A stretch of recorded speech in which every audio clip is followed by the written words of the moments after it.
Se você está com dúvidas na hora de resolver exercícios sobre eletrização, essa aula foi feita especialmente para você. Eu me chamo Tiago e bem-vindos à aula do Bruce.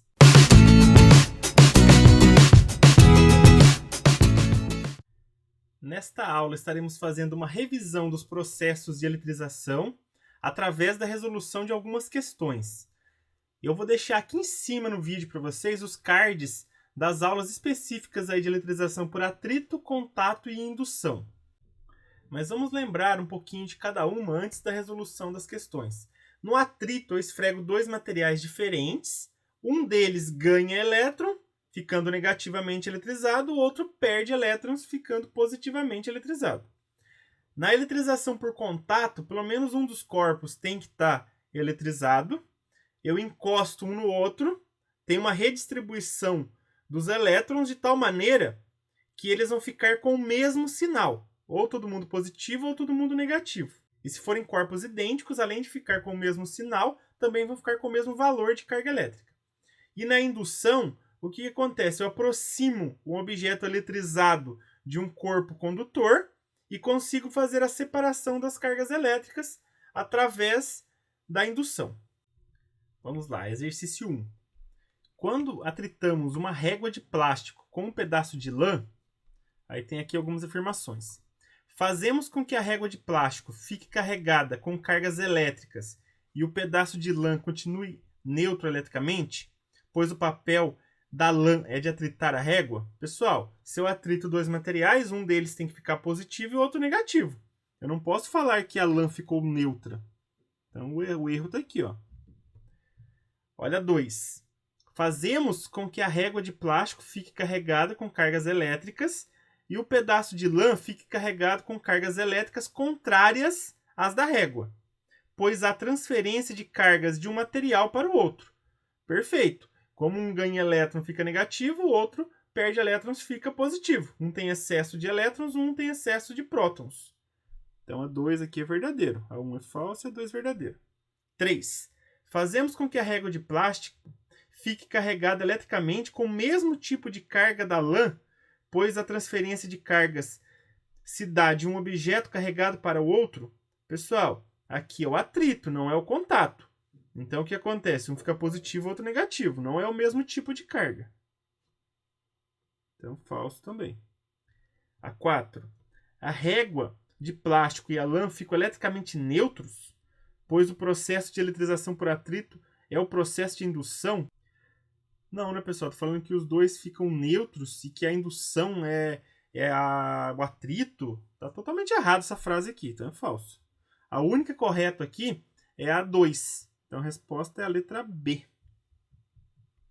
Questão 2. 3 esferas, A, B e C, atraem-se mutuamente, todas ao mesmo tempo, entre si. Se a carga de A é negativa, o que podemos afirmar em relação às possíveis cargas de B e C? Então, a gente vai ter 3 esferas. A esfera A, a esfera B e a esfera C. Todas se atraem ao mesmo tempo. Então, a atrai a B atrai a A atrai a C atrai a B atrai a C e a C atrai a B. E no caso foi falado o seguinte, que a A é negativa. Então, o que eu posso falar de B e C? Pessoal, vai ter duas opções. Ou a B é positiva e a C é neutra, porque um corpo neutro pode ser atraído por um corpo eletrizado, ou o contrário. Então, vamos colocar aqui duas respostas. Ó. Primeira opção. E aqui, segunda opção. Na primeira, a gente tem a A negativa. Eu vou colocar B positiva, ó, porque positivo e negativo se atraem. E vou deixar a C neutra, já que positivo e neutro se atrai, e negativo e neutro também se atrai. Agora, na segunda opção, eu vou inverter. Aí, nesse caso aqui, eu vou deixar a C positiva. E a B eu deixo neutra. Então, dessa maneira, a A atrai a B atrai a A atrai a C atrai a B atrai a C, e a C atrai a B. Então, a única diferença aí é que a gente inverteu a B e a C. certo? Num delas a B positiva e a C neutra, na outra a C positiva e a B neutra. É a única maneira de 3 esferas se atraírem mutuamente. Se eu tivesse uma quarta esfera, eu não conseguiria isso, pessoal. Já que a quarta esfera ou teria que ser negativa, aí ia repelir com a A, ou teria que ser positiva, ia repelir com a outra positiva, ou seria neutra, aí não ia acontecer nada com a outra neutra. Então, o máximo de atração mútua que eu consigo é de 3 esferas. Questão 3. Em relação aos fenômenos eletrostáticos, assinale as proposições corretas. Eu vou dar a soma do que é correto. Basicamente isso. Se uma barra de vidro positivamente carregada atrair um objeto suspenso, este objeto estará carregado negativamente. E se a mesma barra repelir um objeto suspenso, esse segundo objeto estará carregado positivamente. Pessoal, a segunda parte está ok, né? Para ter repulsão tem que ser o mesmo sinal. Agora, para ter atração, ou é com sinal oposto, ou seja, negativamente, ou é neutro. Porque um corpo neutro, por causa da indução, a gente consegue atrair também. Então, a primeira aqui é falsa. Questão 2. A carga elétrica é conservada, mas não quantizada? Pessoal, como que a carga não pode ser quantizada? Não pode ser calculada? Lembra da primeira aula que a gente fez aqui de eletrostática? Q é igual a N vezes Z. Se eu multiplicar a carga elementar pela quantidade de elétrons ou prótons em excesso no corpo, eu consigo calcular a carga dele. Então eu posso quantizar sim a carga elétrica. Então aqui a 2 é falso também. A 4. A força elétrica que um pequeno corpo eletricamente carregado exerce sobre outro se altera ao aproximarmos dele outros corpos também carregados. Pessoal, a força é sempre entre dois corpos, é uma interação de dois corpos. Então, se eu coloco lá um terceiro corpo, só vai surgir forças novas entre aqueles corpos que já estavam e aquele terceiro. Mas a força entre os dois corpos iniciais continua igual, não vai se alterar. Eu posso colocar vários corpos lá que vão surgir novas forças, mas não alterar aquela que já tinha antes entre os dois corpos iniciais. E vai mudar também a força resultante, é lógico. Então a 4 é falsa. 8. O potencial elétrico no centro de uma pequena esfera carregada tem o mesmo valor do potencial elétrico na sua superfície? O pessoal tem que ter por quê? Porque senão eu vou ter uma tensão ali. E aí as cargas vão ficar indo para lá e para cá. Certo? Então tem que ser igual o potencial tanto na superfície quanto no centro da esfera. Ou qualquer parte aí no interior da esfera. Porque senão eu tenho uma tensão elétrica lá e as cargas vão ficar indo para lá e para cá. Então aqui é verdadeiro. E a 16. Se uma barra de vidro for eletricamente carregada por atrito, fica com excesso de cargas no local onde foi atritada? Pessoal, digamos que aqui eu desenho uma barra de vidro. E eu eletrizei ela só que na ponta. Como o vidro é um material isolante, os elétrons não vão ir para a superfície igual eles fazem no condutor e já se espalham por todo ele. Eles vão ficar concentrados na região que você atritou.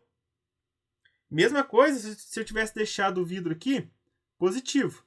Tirasse algumas cargas de uma região dele aqui, na ponta do bastão. Essa ponta ia continuar positiva. Essa carga não ia ficar dividida aí na superfície dele. Porque, de novo, o vidro é um isolante. Os elétrons não vão ficar se movimentando ali dentro dele. Então a 16 também é verdadeira. Então a soma aqui vai ser 8 mais 16, que vai ser 24. Questão 4. Sabemos que a eletrostática é a parte da física responsável pelo estudo das cargas elétricas em repouso. A história nos conta que grandes cientistas como Tales de Mileto conseguiram verificar a existência das cargas elétricas. Analise as afirmações abaixo acerca do assunto. Aí vamos lá. Primeiro, um corpo é chamado neutro quando é desprovido de cargas elétricas? Não, pessoal. Um corpo é neutro quando ele tem a mesma quantidade de prótons e elétrons. Essa é a definição de corpo neutro aqui para a física. Então aqui é falso. A primeira. Segunda. A eletrostática é descrita pela conservação de cargas elétricas a qual assegura que em um sistema isolado a soma de todas as cargas existentes será sempre constante. Perfeito, é o princípio de conservação das cargas elétricas. O que acontece? Eu posso tirar um elétron de um corpo para o outro, mas dentro do sistema, a soma algébrica da carga sempre se mantém constante. Então, a 2 é verdadeira. A 3. A carga elétrica elementar é a menor quantidade de carga encontrada na natureza? Sim, pessoal. A carga elementar é aquele Ezinho minúsculo, que é a carga de um elétron ou de um próton, que foi determinada aí no caso pelo Millikan. Então, é a menor carga encontrada na natureza. Todas as outras são múltiplas da carga elementar. Então, verdadeiro. A 4. No processo de eletrização por atrito, a eletrização não depende da natureza do material? Pessoal, depende muito. Lembra que para atritar tem que ser materiais diferentes? E para a gente saber quem fica positivo e quem fica negativo, a gente tem que olhar na tabela lá na série triboelétrica. Então depende da natureza e muito. Então a 4 é falsa, que fala que não depende, né? No caso depende. Então é correto que se afirma em... Aí no caso está correta a 2 e a 3. Então a resposta correta é a letra D de dado. Última questão aqui do dia. Um corpo A fica eletrizado positivamente quando atritado com o corpo B. E em seguida são colocados em suportes isolantes. Quando as barras metálicas C e D tocam respectivamente A e B, ocorre transferência D. Então vamos lá.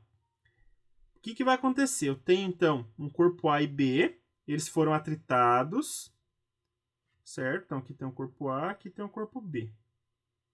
E depois do atrito, o A ficou carregado positivamente. Consequentemente, o B ficou carregado negativamente. Porque no atrito, um ganha elétron, fica negativo, um perde elétron, fica positivo. Aí eles foram colocados aqui em suportes isolantes. E aí eu vou colocar em contato uma barra C, barra metálica C, com o corpo A, e uma barra metálica D em contato com o corpo B. O que vai acontecer? Pessoal, lembra que quando a gente coloca em contato dois corpos, tem uma redistribuição dos elétrons e ao final ambos ficam com o mesmo sinal. Então, no caso aqui, a C vai ficar positiva também e aqui a D vai ficar negativa também, já que a D está em contato com o corpo negativo e a B com o corpo eletrizado positivamente. Para um corpo ficar positivo, ele tem o quê? Que ter perdido elétrons, já que os prótons não se movem lá porque eles estão no núcleo do átomo. Então, a única maneira do C ter ficado positivo é ter perdido o elétron para o A. E a única maneira do D ficar negativo é ter ganho o elétron do B. Certo? Então, no caso aí, os elétrons vão de C para A e de B para D, porque é sempre os elétrons que se movem. Tanto é que tem alternativa que fala que o próton se moveu, olha só. Olha outra aqui também. Olha essa aqui. Próton não se move, pessoal, porque ele está lá no núcleo do átomo. Então, a resposta correta é a letra A, que fala que os elétrons vão de C para A, porque dessa maneira o C fica positivo, e vão de B para D. Dessa maneira o D fica negativo. Certinho, pessoal? Essa foi a aula de hoje. Se você gostou, dê um joinha. E não se esqueça, toda semana tem novas videoaulas aqui no canal. Um grande abraço a todos e até a próxima!